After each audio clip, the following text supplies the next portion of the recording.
ಮೆಂಡು news ನೆಟ್ವರ್ಕ್ಗೆ ಸ್ವಾಗತ. ನಾನು ರಮ್ಯ ಕೃಷ್ಣ. ಈ ಹೊತ್ತಿನ ಟಾಪ್ 5 ಸುದ್ದಿಗಳು. ಕರ್ನಾಟಕ ಸರ್ಕಾರದಿಂದ ಮಹಿಳಾ ಉದ್ಯೋಗಿಗಳಿಗೆ ಹೊಸ ಯೋಜನೆ. ಒಂದು ದಿನದ ವೇತನ ಸಹಿತ ಮುಟ್ಟಿನ ರಜೆ ನೀತಿಗೆ ಜಾರಿಗೆ. ಸರ್ಕಾರಿ ಮತ್ತು ಖಾಸಗಿ ಲೆಕ್ಕಿಸದೆ ಎಲ್ಲ ಮಹಿಳಾ ಉದ್ಯೋಗಿಗಳಿಗೆ ಅನ್ವಯ. ಸಚಿವ ಸಂಪುಟ ಸಭೆಯಲ್ಲಿ ಚರ್ಚಿಸಿ ಅನುಮೋದನೆ.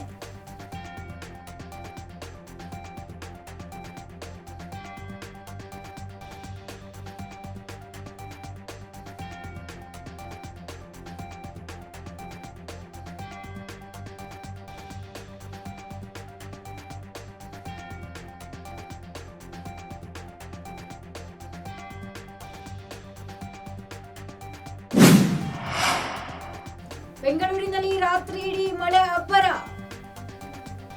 ಅಕ್ಟೋಬರ್ 13ರ ತನಕ ಯೆಲ್ಲೋ ಅಲರ್ಟ್. ಜನವಸತಿ ಪ್ರದೇಶಗಳಿಗೂ ನುಗ್ಗಿದ ಮಳೆ ನೀರು. ಹಳ್ಳಗಳಲ್ಲಿ ಮೊಣಕಾಲುದ್ದದ ನೀರು. ಸಂಚಾರ ಅಸ್ತವ್ಯಸ್ತ.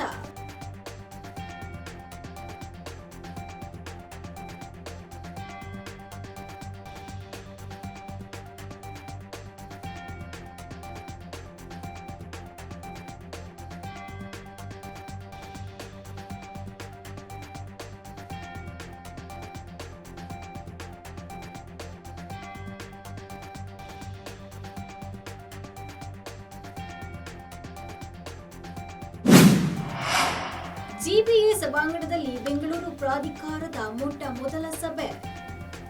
ಕೊಳಗೇರಿ ಪ್ರದೇಶಗಳ ಪುನಶ್ಚೇತನಕ್ಕೆ ಸಮಿತಿ ರಚಿಸಲು ಡಿಸಿಎಂ ಸೂಚನೆ. ಕಸ ವಿಲೇವಾರಿ ವಿಚಾರವಾಗಿ ಪ್ರತಿ ಕ್ಷೇತ್ರಕ್ಕೆ ಒಂದರಂತೆ 33 ಪ್ಯಾಕೇಜ್ ಟೆಂಡರ್. ಬೀದಿ ವ್ಯಾಪಾರಿಗಳಿಗೆ ಶೀಘ್ರವೇ ವಾಹನ ವ್ಯವಸ್ಥೆಯ ಭರವಸೆ.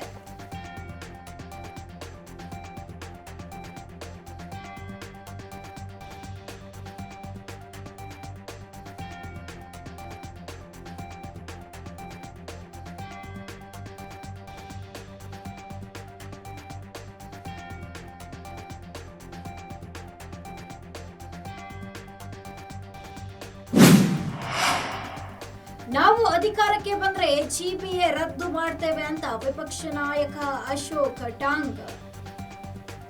ಜಿಬಿಎ ತೆಗೆದು ಒಂದೇ ಕಾರ್ಪೊರೇಷನ್ ಮಾಡ್ತೀವಿ ಎಂದ ವಿಪಕ್ಷ ನಾಯಕ. ಬೆಂಗಳೂರು ಗೆಲ್ಲೋಕೆ ಆಗಲ್ಲ, ಅದಕ್ಕೆ ಜಿಬಿಎ ಮಾಡಿದ್ದಾರೆ ಅಂತ ಆರೋಪ.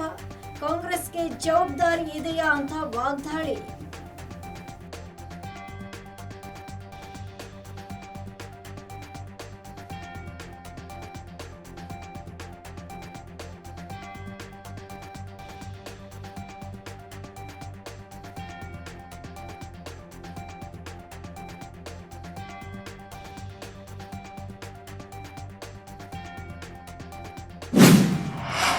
ಧಾರವಾಡದಲ್ಲಿ ಬಿಜೆಪಿ ಶಾಸಕ ಬೆಲ್ಲದ್ ನೇತೃತ್ವದಲ್ಲಿ ಬೃಹತ್ ಪ್ರತಿಭಟನೆ.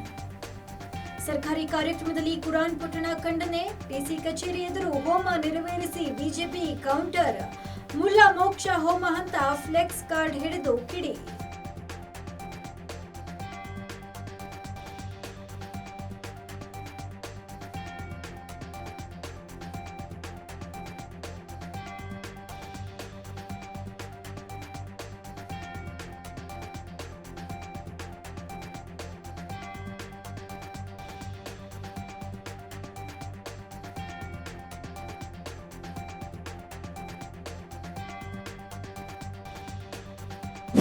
ಇದಿಷ್ಟು ಇವತ್ತಿನ ಟಾಪ್ 5 ಸುದ್ದಿಗಳು. ಮತ್ತಷ್ಟು ಸುದ್ದಿಗಾಗಿ ನೋಡ್ತಾ ಇರಿ ಮೆಂಡು ನ್ಯೂಸ್ ನೆಟ್ವರ್ಕ್. ಮೆಂಡು ನ್ಯೂಸ್ ನೆಟ್ವರ್ಕ್, ಸತ್ಯದ ಕನ್ನಡಿ.